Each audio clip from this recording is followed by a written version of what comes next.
കുറ്റിപ്പുറം നൊട്ടനാലുക്കൽ ഭഗവതി ക്ഷേത്രത്തിലെ ഉത്സവത്തിന് തിങ്കളാഴ്ച കൊടിയിറങ്ങി. ഉത്സവത്തിന്റെ ആദ്യ ദിനമായ ഞായറാഴ്ച രാവിലെ ഗണപതി ഹോമത്തോടെയാണ് ഉത്സവ ചടങ്ങുകൾ ആരംഭിച്ചത്. സോപാന സംഗീതം, പറനിറപ്പ്, പഞ്ചാരിമേളം, ചാക്യാർകൂത്ത്, പ്രസാദഊട്ട് എന്നിവയ്ക്ക് ശേഷം ഉത്സവത്തിന്റെ പ്രധാന ആകർഷകമായ നൊട്ടനാൽത്തറ മേളം അരങ്ങേറി. തുടർന്ന് പൂതൻ, തിറ, കാവുതീണ്ടൽ, കാളവേല എന്നിവയ്ക്ക് ശേഷം വിവിധ ആഘോഷ കമ്മിറ്റികളുടെ നേതൃത്വത്തിലുള്ള ആഘോഷവരവുകൾ ക്ഷേത്രത്തിലേക്കെത്തി.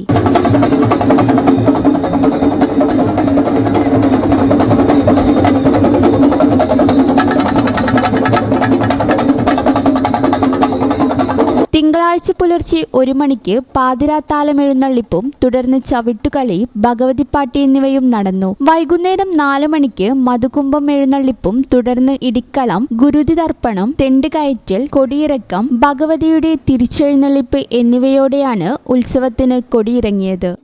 ഈ channel news Kuttippuram. Hospital road, Perinthalmanna.